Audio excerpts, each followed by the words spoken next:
Joining us right now from MASNsports.com, he is the one and only Roch Kubatko. How are you, Roch? I'm doing good, thanks. Listen, this is all, you heard Jim Palmer talk about it, and you're always going to talk about it in baseball, the rotation. Give us some of the updates with this rotation of the Baltimore Orioles. John Means is starting today, and you can quote me on that. I have confirmation from industry sources. He's starting the first game, Jordan Lyles, Tyler Wells in a tandem, and the O's aren't going to announce who's following him on the mound, because why tip off the opponent? That makes total sense. Bruce Zimmerman, of course, the Baltimore kid, starts the home opener. It's a great story. Wish I had that fifth starter for you, but right now it is still TBD. There's a sense this could be Dean Kramer. He seems to be the leading candidate for the people here. Obviously, Keegan Aiken will be another one. But there is that possibility. It could always be somebody who's not here right now in that 28-man roster, who's brought up later. Maybe a non-roster guy like a Spencer Watkins, who's on the taxi squad right now. And remember, they went with that 14-14 split instead of the 15-13 that we were told was going to happen. They didn't take the extra pitcher yet because they do have that fifth spot vacant. But right now, the sense is kind of, well, it could really be Kramer. You know, at one point, it looked like he was slotted as the number 3 starter, struggled against the Twins in Fort Myers, and then is either going to get knocked out of the rotation or get knocked down to the 5th spot. So we will see. But right now, still TBD, and Brandon Hyde is not showing his hand. I think he knows, he's just not telling us. It won't be Mike Baumann, though, and it won't be Jorge Lopez. That much I also know. Some new lineup additions, including Rubén Odor, Robinson Chineros. Any surprises in the lineup?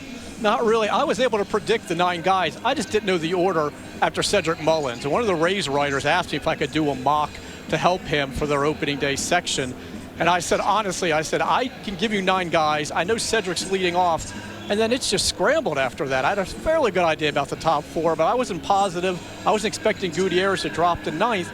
You know how it is in spring training. Usually toward the end, the last few days, you get that, quote, opening day lineup. The manager drops a strong hint. We never really saw that. In a shortened camp, Austin Hayes left the team for a few days to be with his wife Samantha for the birth of their 2nd son. There was a day when, you know, Mancini's out of the lineup, and then Mountcastle. We never got really a feel of what the order would be. Just had a pretty good idea that Odor will be on the bench against the lefty. He'll be in the lineup tomorrow. But it really was tricky, and you guys talked about this earlier. I don't think anybody expected Santander in left field and Hayes in right. Santander played left field in only 4 starts last year. But as Hyde said, you know, Hayes is throwing the ball a little better right now. He said, when we get back to Baltimore, you're going to see Austin Hayes mainly in left field and Santander in right. So that's which was surprising. And Urias and Mateo. I knew one was going to be at shortstop and one was going to be at second base. Wasn't sure which way, but it's obviously a lineup that's really heavy and right-handed hitters against the lefty, McClanahan. That will switch tomorrow. You couldn't get a feel for the lineup, and I understand why, but give us a feel for this clubhouse, how these guys gelling, getting ready for the season. They're excited about it. Hyde even said he's looking forward to seeing these guys. Everybody's expecting improvement. How much, I don't know. I don't think anybody's talking necessarily playoffs, and of course we're reminded again, like Eli said, he had 4 teams in our division that won 90 or more games. It's going to be really tough right now. But they think there will be improvement. They like the direction they're headed. And certainly you're going to start seeing more prospects filter up to that major league roster. I think they're going to be a lot more fun to watch because of that. Fans have been waiting on Adley Rutschman. We're going to see him. Whether that's late April, early May, we're going to see him. Grayson Rodriguez in that rotation. Kyle Bradish, DL Hall at some point, maybe Kevin Smith. Maybe Kyle Stowers, maybe Yusniel Diaz in right field. He's off to a really hot start in AAA. He always hits well in Florida. We just need to see it in AAA for him to stay healthy. You could have all these guys kind of staggered up into that major league roster at some point. So I think they're going to be a lot more fun to watch. There's going to be a lot of that kind of youthful energy. And maybe that does produce more victories. Yeah, more victories. They will love that. Matt Harvey will love more victories as well. It finalized the deal, a minor league deal with the club today. Yeah, I know some people are asking, how does this fit? I've kind of had that question myself, and you know, it's not the 6-14 record or the 6+ ERA or the 15+ WHIP last year.